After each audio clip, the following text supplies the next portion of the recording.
Hello, everyone. This is Fabio, and welcome to Blockchain Beats, where we discuss the intersection of everything music and NFTs. The project we're covering today is The Ghost of Frank Dukes, a collection of originally generated audiovisual pieces of art, all composed by the three-time Grammy winner Frank formerly known as Frank Dukes, now known as Ging. This project provides access, resources, and possibly, just maybe, passive income to those who hold a ghost. Today we have Tyler Murphy, the co-founder for The Ghost of Frank Dukes. I appreciate you coming on today, bro. Yeah, of course. It's good to talk with you. Yeah, likewise. Can you just tell us a bit about, who you are, who Frank Dukes is, kind of your journey, and kind of how the project kind of, sprouted? Yeah, so I and Ging, who is Frank Dukes, he's now releasing music as an artist named Ging. So we went through the name change of the alias, but we're both from Toronto, Canada, and we originally had met there. Ging was kind of just a legend in the music production game from Toronto. Is really just like him and 40 were like the big pillars of like the Toronto music scene at the time, with like some other people that I'm not throwing shade at, but like for sure the whole thing was Frank Dukes and 40 were the two people out of Toronto. So me, an audio engineer and up and coming producer from Toronto, the best possible situation was to get in with one of those guys, and luckily I got in an internship with I'm gonna call him Frank Dukes as just in the timestamp, and then as we get to the future I'll shift the nomenclature, but I got an internship through his studio there. We just kind of rubbed off on each other in a positive way. I was the hardworking guy in the studio cleaning the bathrooms and shit. He picked up on that, so kind of gave me opportunities to work with him on some sessions. And then he moved out of necessity down to LA because of just the number of sessions he was doing. So I got the call from him not long after because he just needed somebody down here to be his right hand and someone he could trust with stuff. So I actually got that phone call in the middle of a snowstorm while walking through Kensington and Toronto. And I was like ankle deep in snow. So he was like, "You want to move to LA?" And immediately I was like, "Okay, yeah, I'll pick up on that." So I moved down here. We're doing sessions, and he's kind of continuing as normal as the legendary producer. And I was kind of getting deep into his hard drives and all the music that he created, and it just came to light of there's such an overwhelming amount of music here that hasn't been utilized in any way. Like any producer, if you're working with an artist, you're going to present like 10 ideas to them. You're going to formulate a bunch of different things that you think could work with that person. And some of them could be amazing music and they just end up not going anywhere. They just sit on a hard drive. So I came to find out that a few years back, like Adam's always been like very progressive. Again, his actual name is Adam Feeney. His producer name is Frank Dukes. His artist name is Ging. So if you hear me go like Adam or Frank or Ging, it's like they're all just kind of amalgamated in my mind. So yeah, Ging goes, "Oh, I've been trying to do this generative music thing." And it was an idea that he had like a couple years back, and he had his own company that created a plugin of like synth sounds that he uses. But he always had this idea of like, it'd be sick if I could just take all of the essence of what I put into these things and distill them down into something that could generate the music for it. And for the longest time, it was something that everybody who we talked to would be like, all right, that's like a couple $1 million worth of R&D and like a huge development team that you need to make that happen. But ultimately, it came down to there's like, you have such a treasure trove of all of these ideas that if we just strip the base elements of all these ideas, if we can divide them into a certain discrete number of elements and then let them combine themselves, then we could just take things that never went anywhere, that are your essence, that are your sound selection. We can cut out a whole bunch of guesswork and just go, okay, the drums from this idea that you made 10 years ago, with the synth line from this idea that you made last week, with the chord progression from this idea from 3 years ago. And we started tinkering and figuring out ways to combine all those elements together. And like, it was a long path to getting to something that actually worked, because there's just so much variable elements within music that we really had to problem solve how to get all these things to play nice to each other. And it was really just a brute force effort of finding things that stuck out, that didn't work with others, that were dope on their own but didn't quite gel. And we got it down to this point where it seemed like anytime we generated something with all of these elements, all these like stems of different things, something would be sped out that is really interesting to listen to. Like we just got to a point where it stopped being, oh, this one sounds fucked up, or this sounds weird, we got to change this one. It just got to a point of, oh, every time something comes out of this, it is kind of genreless and always interesting. And it always feels like something that could be a Frank Dukes perspective, but isn't repetitive and they don't all sound the same. Some sound more aggressive than others. Some sound chill. Some sound like hip hop samples. Other ones sound like they could be the basis for like a punk song. Like, it just, the more and more we evolved it, the more open it became. And it was just so clear to us that with all the emergent Web3 stuff happening, it's the perfect use case for something like that. Like, we could spit out so many discrete pieces of music that all feel like they come from the same essence, but they are all unique. And some might have a similar vibe, others have a completely different vibe. So we just kind of went to work on generating all of it. We developed out all the backend stuff for smart contracts to be able to host it on Web3, and just gave it as an open source art experiment, basically, of what if we just created a bunch of generated music that wasn't just a computer in a black box just making music for the sake of it being made. The core aspect to us was retaining the character and retaining the feeling of something that felt like, it's like, oh, this feels like a sample that could be a Frank Duke sample. This feels like something that could actually be used in a song. And some of them are kind of like crazy and erratic, but that's also in the Frank Duke's ethos of like, a lot of his productions have elements that are just like very like stick out of like, whoa, that's a crazy sound, or that's a crazy tone. So we kind of we wanted to make something that was a generative music platform that actually had tangible character to it. So we just felt a lot of the things in generative music, it's like, it's cool that it's generative, but does it feel organic, or does it feel experimental, or does it feel human? Like, does it feel something that is an artistic perspective, as opposed to just, okay, something generated some music? So we kept all that. Frank went and drew a bunch of, like, he'd been working on art for a while, and he felt gravitated towards all of he just kept drawing ghosts. So it just kind of, a lot of things with how we've worked over the years is like, if something feels right, or if something feels that it's just intersecting at the right time, then it makes sense. Of, he wanted to retire as a music producer because he didn't feel challenged by it anymore.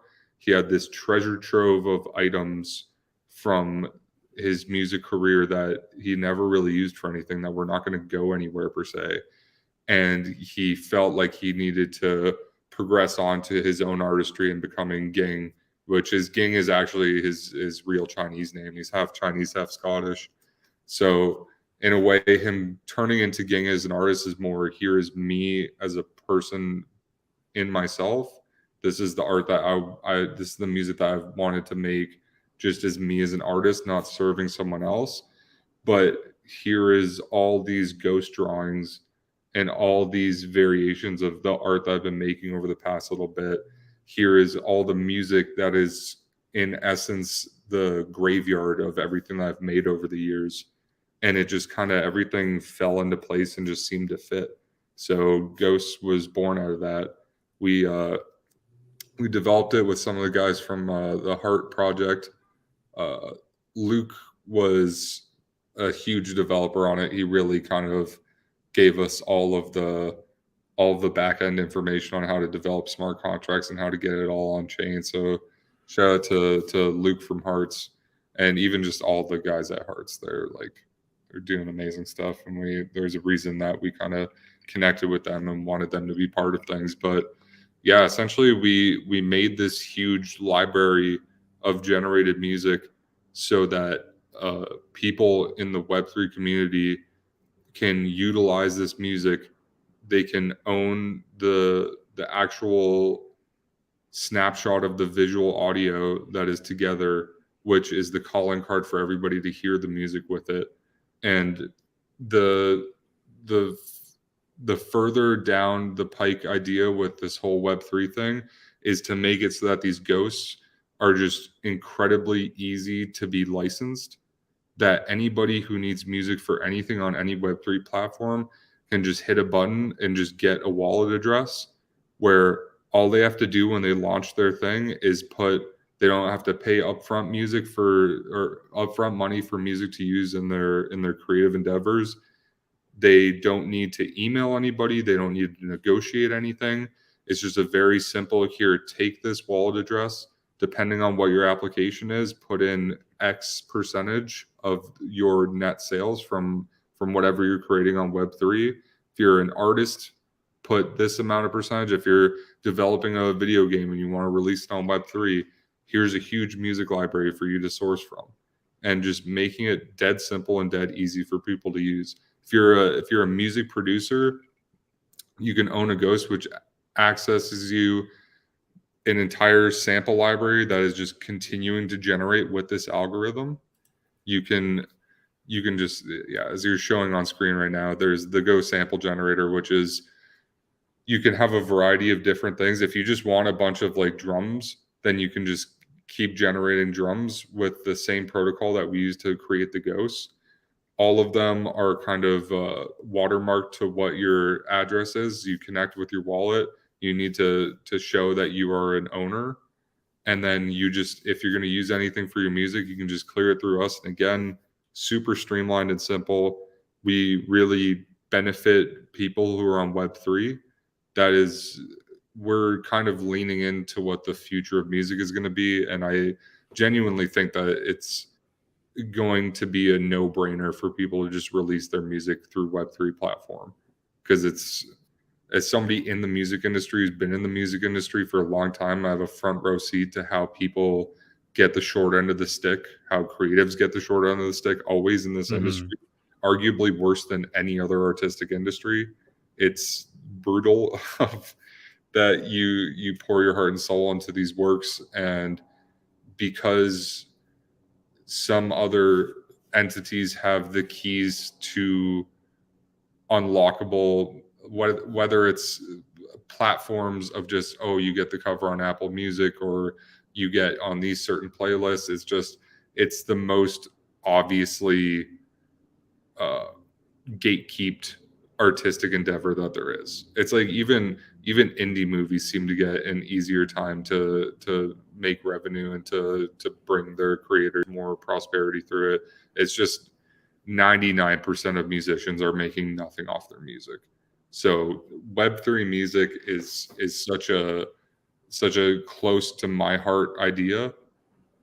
And really what I want the Ghost to be is a flag bearer that can showcase the ease of use with all of these things to just hook everybody up full circle. It's just, if you're an artist and you use one of these ghosts, then through your licensing of the ghost, you don't need to pay upfront clearance fees, which is just like a big thing with the old world way of using music.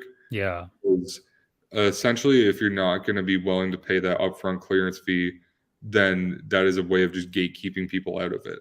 It's just like some kid in Alaska who just wants to sample a Miles Davis record and has an amazing ear for it and does something incredibly innovative with it. There's no way they could even fathom getting a clearance for that. It's like, it's really impossible for them. It's just, how would you even begin?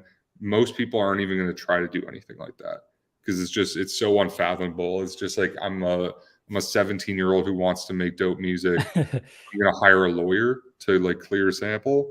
It's ridiculous. And the ghosts are, above all else, I think, an example of what is possible with all of this.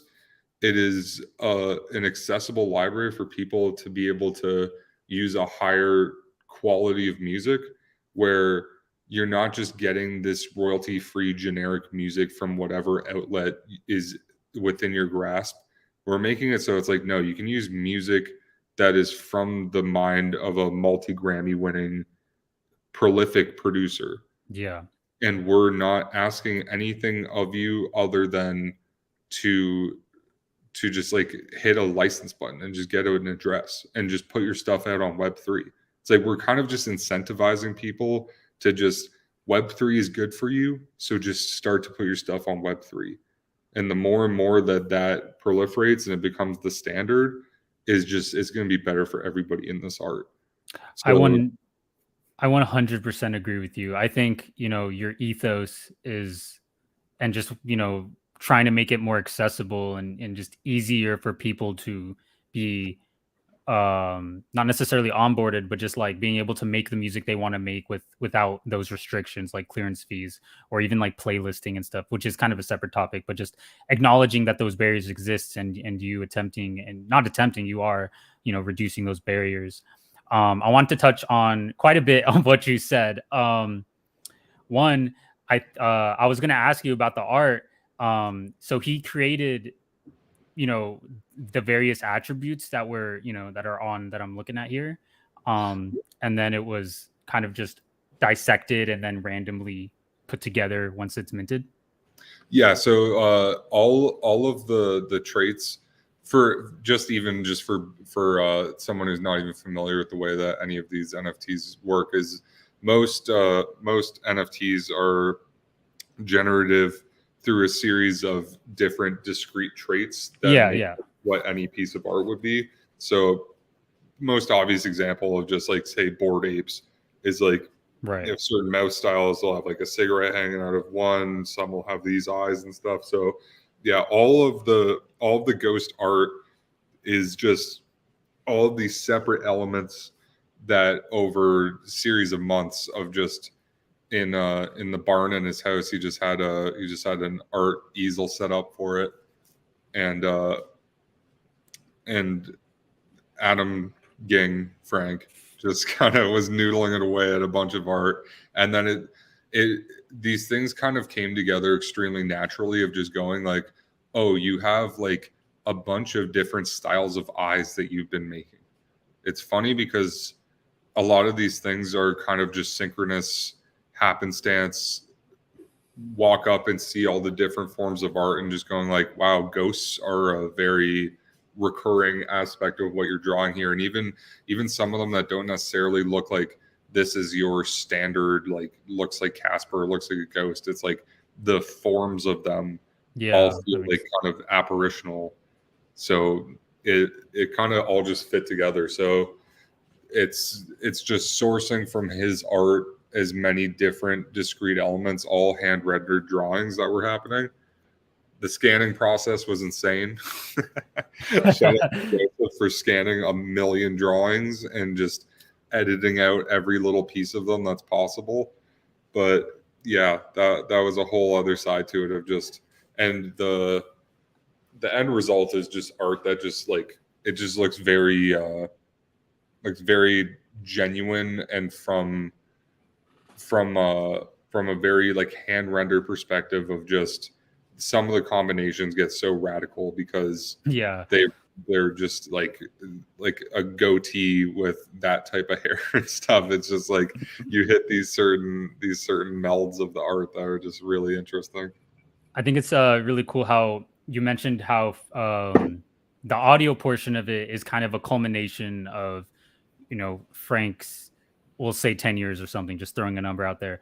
All that music kind of now it's all mixed together. You have stuff from like 5 years ago, stuff from 2 years ago, stuff from last week, and then randomly combined to create his, like, as you called it, essence. It's the same thing with the visual aspect of it because this is again his essence, and I definitely hear the Frank Dukes in it when I'm listening to these. Like, oh yeah, this sounds like you know it's just him, whether or not it's something more experimental or more not traditional, but something that you'd hear like on the radio or on like typical music mainstream levels. Yeah, um I think that is a needle and thread that's very hard to come across in music in general. Of speaking from someone who's made quite a bit of music, it's so hard to create things that are palatable yet uh, defying of the molds that have been created within the architecture of music at the time. So it's to put it simply, it's just if somebody's using a certain type of sound or a certain type of vibe, suddenly everybody's stuff starts to sound like that. yeah. And one of the things I respect most about the Frank Dukes catalog is how it's never really one distinct type of thing, but it's always somewhat radical. There's always something in it that is just like, whoa, that's a crazy sound, or that's like, I wouldn't have picked a synth sound like that because it sounds a bit jarring and it sounds a bit rough, but it works within the context. And I think it's so easy as a music producer to try to make the quote unquote like nicest sounding thing, and it's the people who are really willing to let their creativity break a mold that creates something that turns somebody's head and goes like, yo, what is that? Like, that sounds weird and crazy, but it's so cool. Like, and that's something that I was really proud of, how we were able to capture that within Ghosts. That's really funny because I'm a music producer too. I've been making music for like 6-ish years or so now. And when you said about like having a clean sound, now it's like pretty common for people to make the clean sound and then to just beat it up and make it sound almost like it's an old sample, because that is like not necessarily the trend, but like, I mean, yes, the trend, but not like it's just kind of been the general way that things have gone lately. And Yeah, a nice throw an RC20 or something on it, and exactly. You get an arpeggiated guitar chord that's just nice nylon string. Throw an RC20 on it, get the warp going. yeah. And it's so vibey. It's I know what that is. It's like, but that's the thing is like when those things get so ubiquitous and so commonplace. Yeah. Ultimately, producers are in the interest of turning heads. It's, you can have a bunch of competently made stuff, but is your stuff going to get played in a session where someone goes like, whoa, what was that? And like, it's funny because there really is kind of the biggest cheat code here for producers of like, you literally have access to so many elements of what an already legendary producer has made, that it's just, with some of these things, like, it's funny. I picked up a Ghost off the floor myself because I was just like, this sample in this is so dope. And just the drums are a little too crazy, but like, if you can just kind of see within the lines of what is possible with it, then like you can, as a music producer, it's just like, this thing is so fire. Like, I could take this and make a million things with it. And to me, that is that is another extension of what these ghosts can be. Is just, it's easy to pigeonhole them as something that like, oh, only music producers would buy, or oh, you need to be like connected in the industry to make this, or you have to have a use case for it. The grander thing to ghosts is if you are somebody who just has good taste in music, who just likes music, who like you can identify something and go like, dang, this has potential. If you just have those ghosts, if you pick those ghosts up off the floor, if you just mint ghosts and you just retain the ones that you're like, damn, this is sick, somebody's going to want to make something with this, then anybody can make anything with any of these ghosts. Like they're licensable to anybody. It's just, as a ghost holder, when somebody licenses it, your address as you being a holder will automatically be combined with the ghost address for any licensing purposes. So it's, which kind of brings me even to another thing that I feel like a lot of, especially in music, a lot of Web3 facing NFTs, and just, I honestly even hate using the word NFT because it's like a dirty word at this point. It's just, there's a lot of A lot people, of stigma behind it. Yep. yeah, and it's a lot of the stigma is deserved, to be honest. Of just, there's I see this as an opportunity to use this technology for ways that it is actually intended, and that I don't see it as a way for it to be an unlicensed, unregulated stock market. I see it more as there is huge potential in the ability for there to be executed contracts that make just life easier for everybody within the system. And things that lean into that are my favorite type of projects and people that I want to collaborate with. But ultimately, the thing that I'm getting to is that we want to use the quick executability of these contracts to make the licensing extremely easy, and to make the holder of an NFT automatically receive a essentially it's a donation, or it's just a thank you for that NFT holder holding an NFT that is just a calling card to showcase the music. It's, somebody can scroll through the OpenSea. They could go, oh, I want Ghost 1562. I want Ghost 394. I want Ghost 582. And they can just kind of cherry pick out each one of them they want. They could listen to it and be like, oh, this would be sick for my underwater level. They could go, oh, I really want to make a song with this one. They can pick them out. They can license it. They can not pay any upfront fees, just kick back a small percentage from when they license their next Web3 item. And we're not promising anything really to our holders. We're like, we're going to create a community. We're going to add more and more value to the ghosts. But in essence, what I'm trying to accomplish is make it that you don't have to like trust us. You don't have to just hope that we don't stop hosting parties. So many of these NFTs have this tertiary reward system that is like, yeah, it's cool for you to promise these things until you kind of just don't feel like delivering anymore. Mm-hmm. And a lot of people don't understand that they have no legal recourse to that. And they never signed a contract that said, we guarantee you this merch, or we guarantee you this party or something. Like, all of those things are handshake promises. All of those things are just something that we're saying we're going to give this to you, and our reputation stands on it. But 5 years from now, are those projects really going to continue delivering that stuff? Like, I'm skeptical on that. And I think that's something that isn't talked about enough, and something that isn't said enough, that we are in the interest of creating a system using Web3 that is essentially automated, which goes like, you don't have to trust us to like airdrop you this thing retroactively, or just like, oh yeah, we'll give you something. It's like that isn't what it's about. It's about, we're streamlining the process so that as soon as somebody licenses something, you get a dividend of that just dropped onto your account as a ghost holder. If your ghost gets used, you own the showcase that caused that person to use that account, or to use that ghost rather. So it's just, we're gonna facilitate your account getting a donation off of any license that comes in. So in essence, the vision is that you're a ghost holder, you have a really dope ghost, you picked up 3 ghosts off the floor that were super dope that people just didn't see the potential in.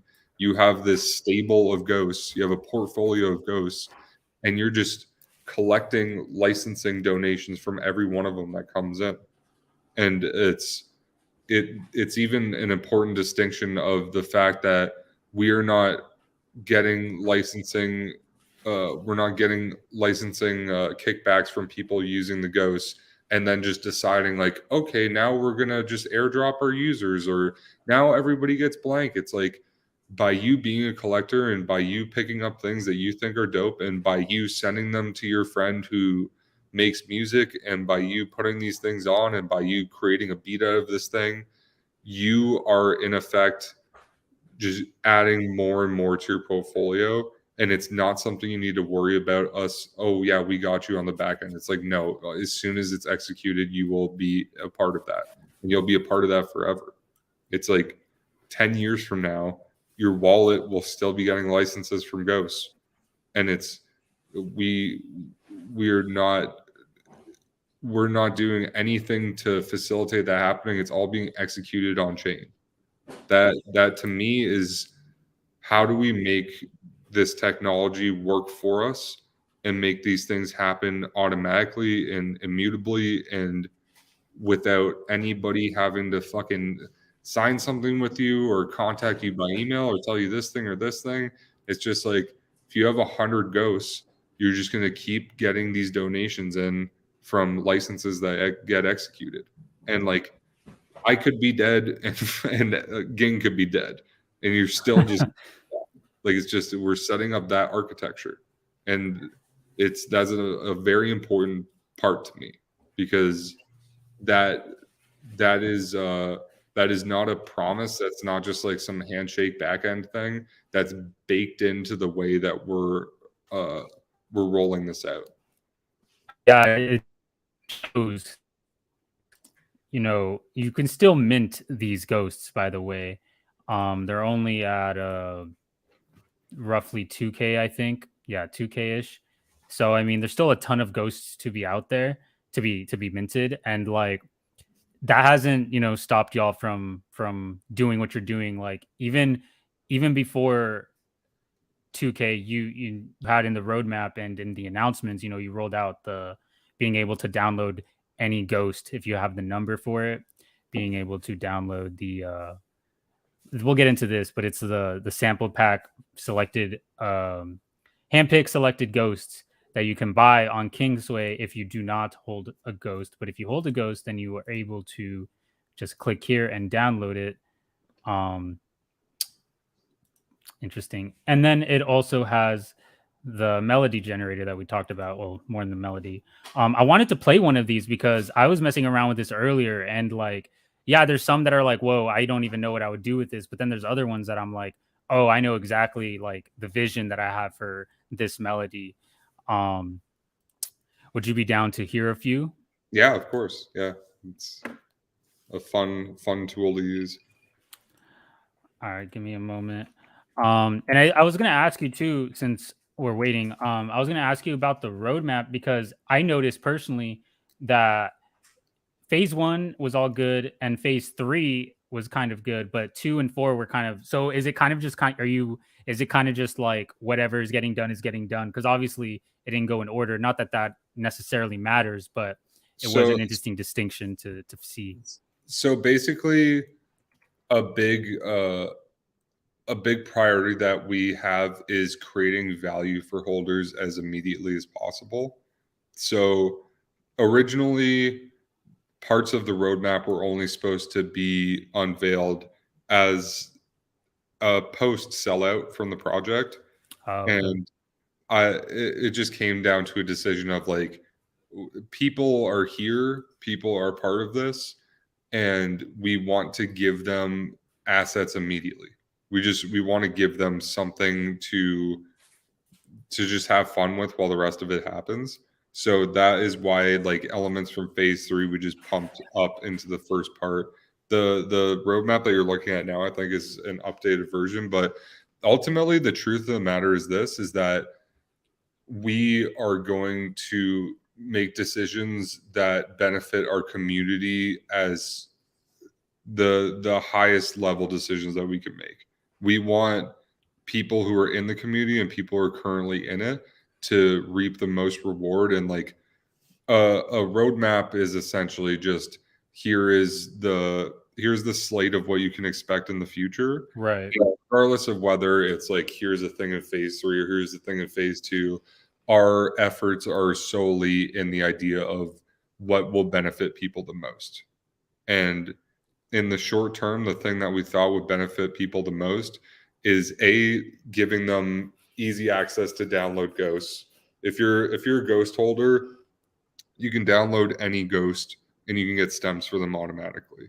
It's just making it super easy for, if you're a ghost holder, you get access to any of these ghosts immediately. You don't have to go through any licensing process and stuff.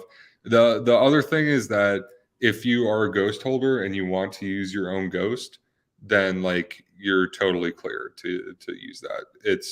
We need to be aware of it happening. We still want to have it be cleared through us just so we can have the record of that and have your wallet on file to just to have it on chain and to have everything that always happens with the ghost be on chain, just so Right. that in 2 years we aren't like, oh, is this unlicensed usage? And that's like, oh no, it's the holder actually is the reason why this is being used. But yeah, if you're the holder, then you kind of just get all the apples. We're happy to do that. If you use your ghost and make a dope beat out of it, fantastic. If that's get placed somewhere big, if somebody uses that in the next huge Web3 project, that's fucking awesome. And you made that happen. So you should reap the rewards for that. And like, we're happy to let that just be a calling card for the rest of the ghosts. But to summarize on the whole roadmap thing is like, we're kind of always going to be pushing our roadmap to bring the quickest value to people possible. It's no matter whatever makes the most sense and whatever gives people the most value immediately is what we're always going to roll with. So I don't think that anything on the roadmap is things that are just going to be patently eliminated. Like it's all of those things will get done. It's just a matter of the sequence might be restructured Right. for us in terms of what helps our holders most. It's like I'd rather prioritize them getting the sample generator than them getting a t-shirt. It's like the t-shirt will come. You'll get some ghost swag, but it's like I'd rather them have tools to be able to create with rather than other things that they're nice to have, but they're not essential. Yeah, that makes perfect sense. Personally, it's not a huge factor for me, or like, if I'm looking at it like things, but I know that's kind of a point of concern for other people.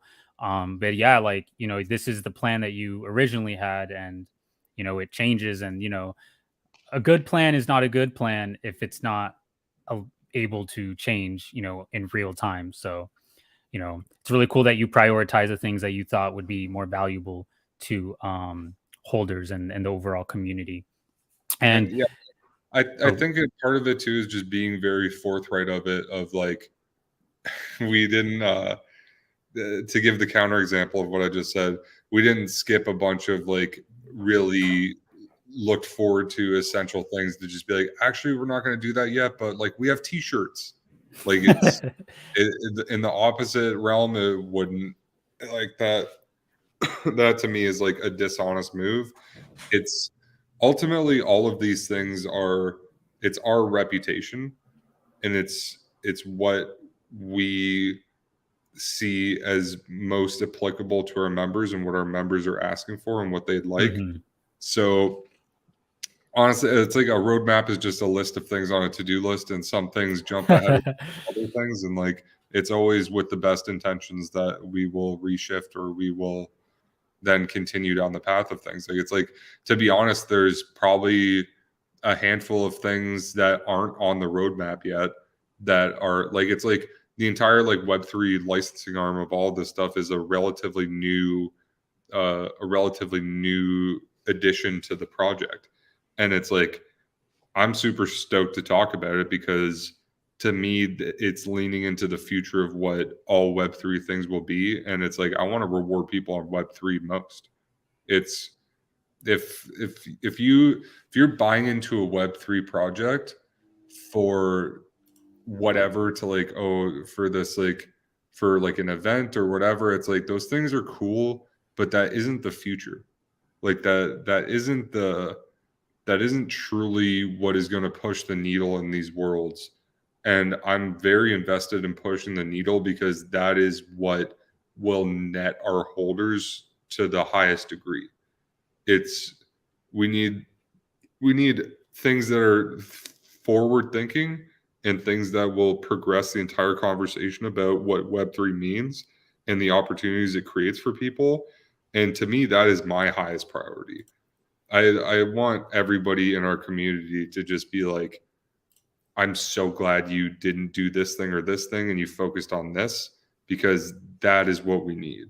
That is ultimately my priority. So it's not to be flippant about roadmaps or flippant about things that obviously Right. when you're buying an NFT, there are certain things with it, but it's like, I want to surpass your expectations.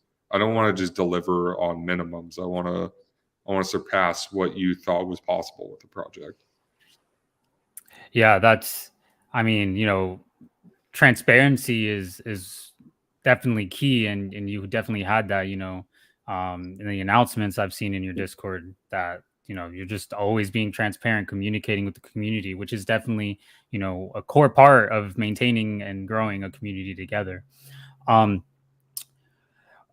probably should have done this earlier, but I have some ghosts that I found today that I wanted to play, because these are the ones that particularly stuck out to me, just to kind of also give the audience a gist, or Frank Duke's essence, and kind of what the project sounds like if you were to listen to a few of these.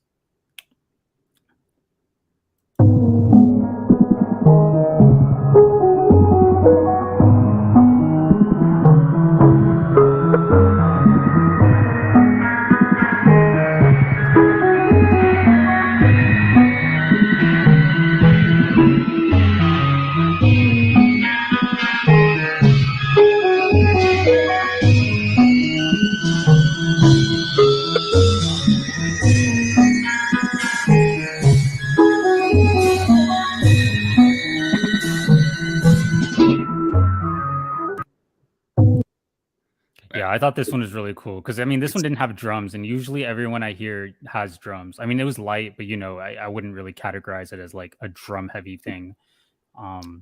Honestly, this is like somewhat of like an exclusive thing, but a little exclusive for you. But Ooh. ultimately, I want to make it so that holders can edit their ghosts. So that, and the reason why that came about is because one of my ghosts, I was like, I don't love this one. Like my other ones I really love, but this one, I don't know, it just kind of sounds a little weird. And like, that's the nature of a generative music project, is Right. that not every single one of them is going to come out perfect.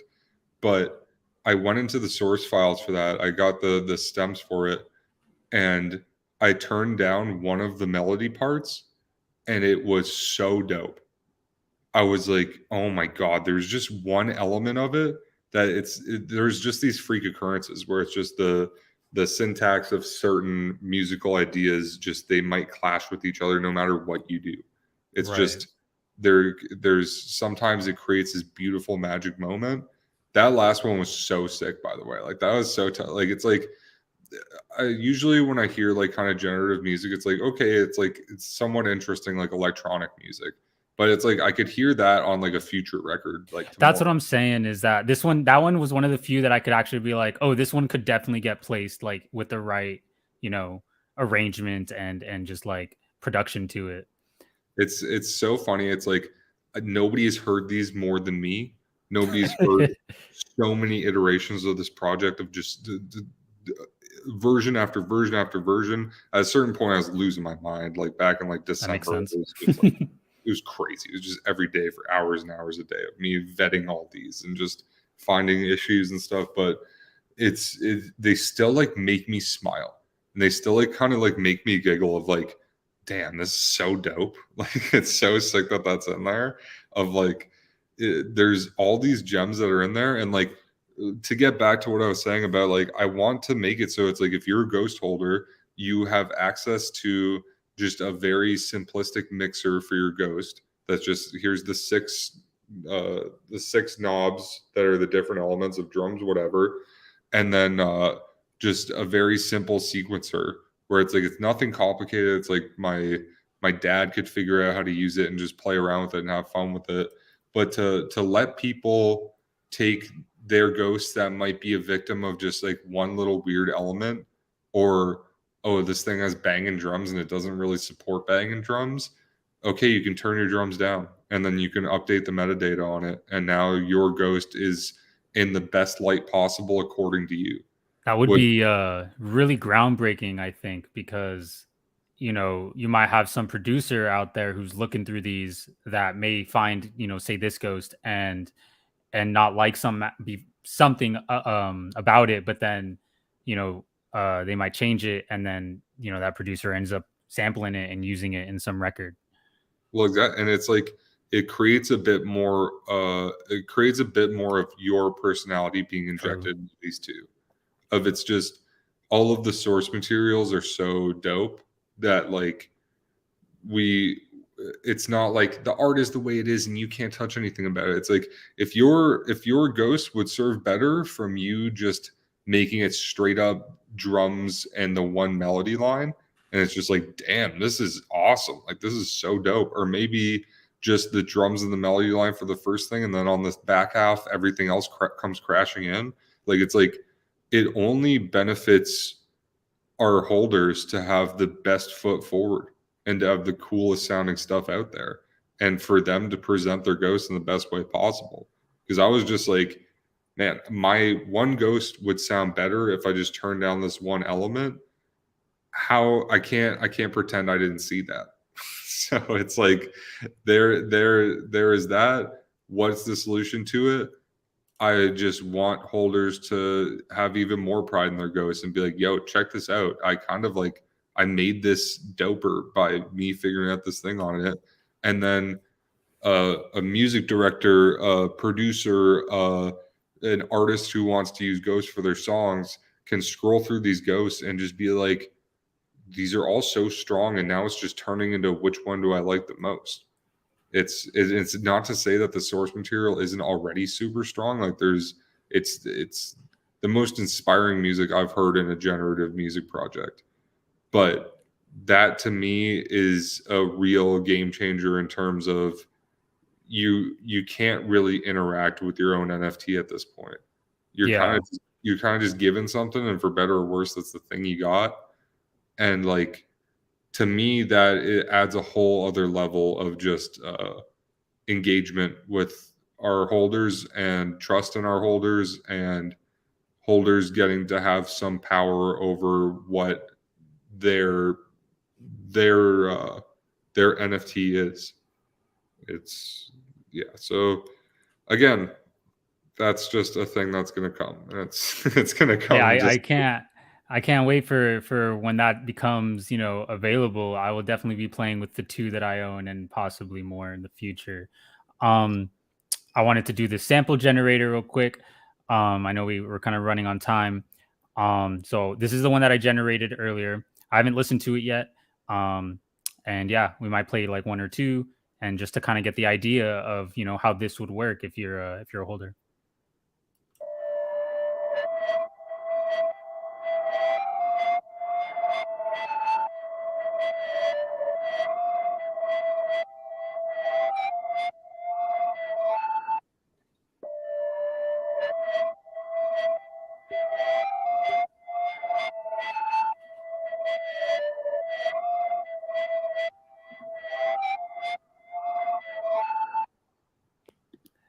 I think that one really encapsulated what you meant about Ging really deteriorating something, but still making it, sound really, really good, because, I could hear the frequencies, the harmonics in it. But at the same time, it was very simple, but, I could still kind of nod my head to it. it's from working with the guy for a long time, it really is this essence of an X factor that is, this thing is interesting and somewhat odd sounding, but is so usable. And that is like the thing that I've always come up against, of just like, sometimes you'll start ideas and I'll be like, what is he gonna make out of this? Like, this is like so weird, and like, it's just like, I don't understand why this is your jumping off point. It's like, you'll make this gnarly synth sound, and I'll be like, how is he gonna make something that's like palatable out of this? And then the idea is like, if you start from a piece of clay that has enough meat on it that you can chisel it into whatever shape that you want, at least you started with something that is compelling. At least you started with something that has like a real identity to it and a real head turning aspect to it.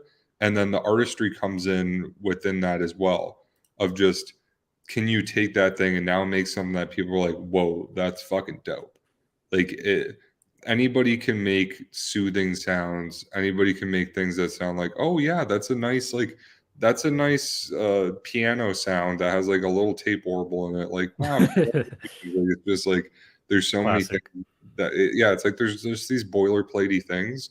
And it's like, even to say with like the Kingsway thing, and like, I'm friends with a lot of like the Kingsway producers, and really how you get on with Kingsway is by being an outlier and by being somebody who has like their own dynamic to their own sound.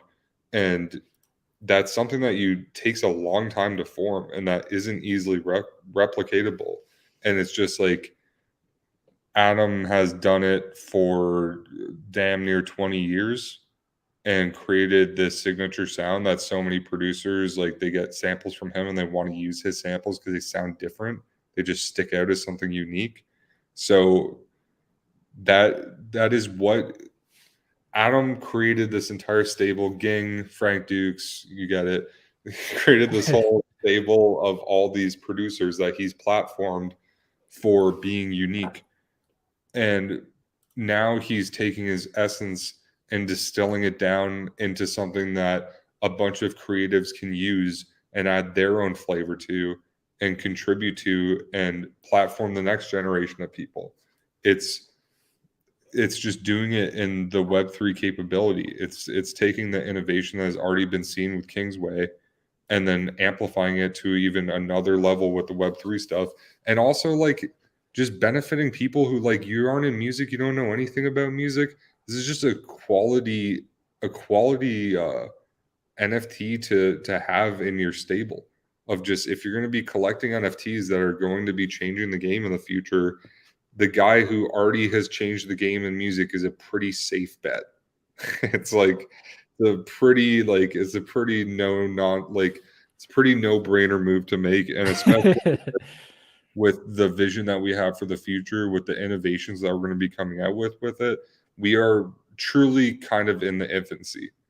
We kind of delivered so much right off the bat that we almost can't even keep up with our output, of the fact that it's like, we minted 2000 ghosts with basically no publicity other than just like word of mouth with friends and stuff. Like, we kind of did not expect that response right out the gate, because so many projects are predicated on the idea of selling out, or like, oh, if you don't sell out within this amount of time, then it's just a wash. And like, oh, if there's things on the floor, it's like, we really don't care.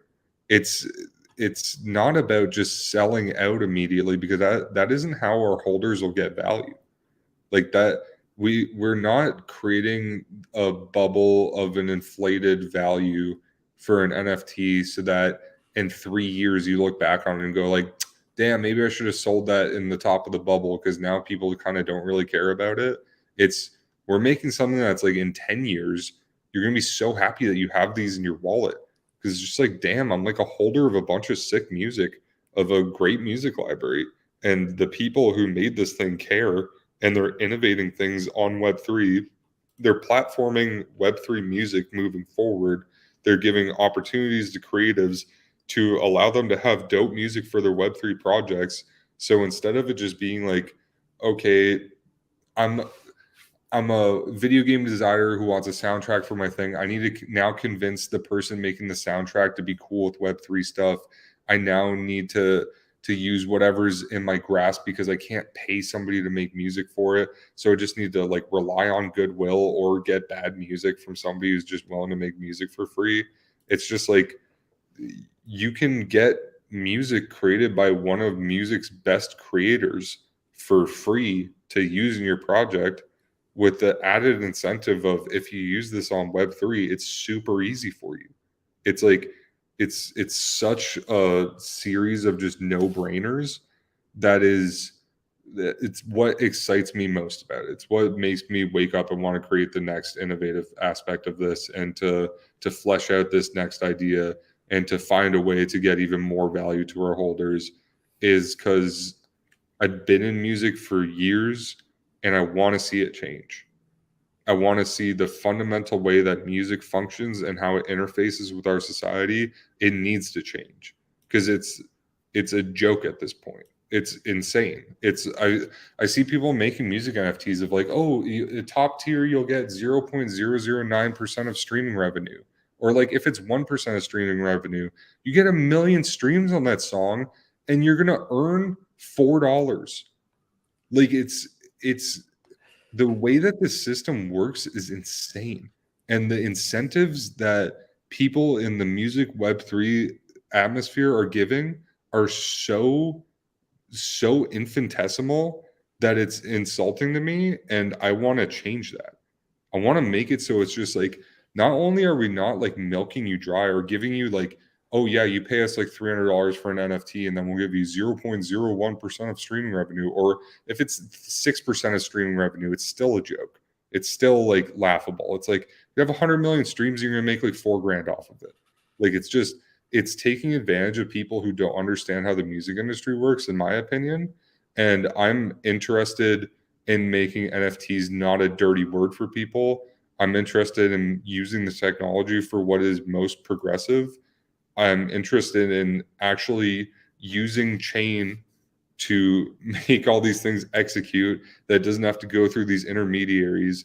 And it's like, okay, yeah, you're going to make like, say you get promised 0.2% of streaming revenue. That isn't actually what you're going to get. You're going to get whatever they tell you the streaming revenue is. It's just like, if there's one thing I know in the music industry is the more you can pull and the more you can suck away from people in the shadows, the more it's going to happen. It's baked into the industry at this point. So my entire ethos in this, the thing that me and Ging see the vision for in this, is just creating a better future for creatives, creating an example of what is possible with this technology, inspiring people to continue using this technology in this progressive way, and actually carrying yourself with honesty and with an investment towards your holders and your users. And like that is what we are going to do. That is what we will progress this conversation to be about. Is not what we're going to do. It's like, oh, you guys hooked up people more than anybody and you didn't carry yourself with greed or with trying to hold things back against people. You actually went out of your way to create more and more value for people. So that's the vision of what Ghost will be. And our team's just getting stronger and stronger every day. People are vibing with that message. People want to be part of it because they understand that we're different. And it's just, we're just going to keep doing that. We're going to keep progressing. And like in a couple months time, we'll just be on that much higher level of the playing field. We'll garner so much more attention from all of the aspects we've talked about in this conversation. And like, I'm just completely all in on it. It's something that I'm deeply passionate about because I've been a person in this industry and saw the abyss that is in front of you of what the best case scenario is to be an artist in the music industry. It's usually the best case scenario is like you will be taken advantage of, but you'll get a nice upfront check. That's usually the best case scenario is like you're going to have the majority of your earnings stripped from you, but they'll give you a little advance at the top which you'll have to recoup on. It's all insane the way it works, and we're going to be a harbinger for the future of Web3 music. I appreciate your honesty and transparency with how the music industry works. I know it is a very close knit as far as, you know, how information is presented and how things can be perceived from the outside perspective. I can definitely hear your passion. I know you went into this full time after being an audio engineer for quite some time. So, you know, I appreciate you coming on. And yeah, I can't wait to see what, you know, where this is in 5-10 years. Seeing how it's gonna massively change and positively impact, you know, up and coming producers or people who just want to collect music that they like, or game developers or whoever wants to utilize it at the same time. So yeah, thanks again for coming on. Any last things that you want to say real quick? Yeah, I guess I'll just say, first of all, thank you for hosting this conversation, because for just hosting me ranting about stuff for an hour. it's what I do best. So I just kind of let it roll, and just it's honestly, it's because I care so much. But thank you for enduring that, and thank you for being so courteous within it and just poking in and stoking the flames a couple times where you needed to. I appreciate that a lot. And ultimately, I'd say check out what we're doing with Ghosts. Come be part of it.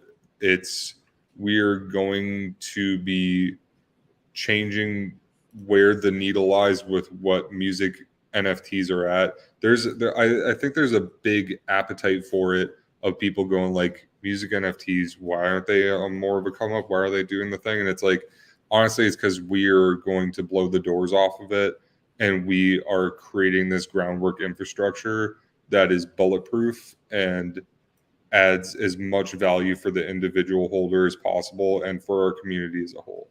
And we're in the process of creating a lot of content to be able to make this more digestible to a layman who doesn't really understand Web3 at all.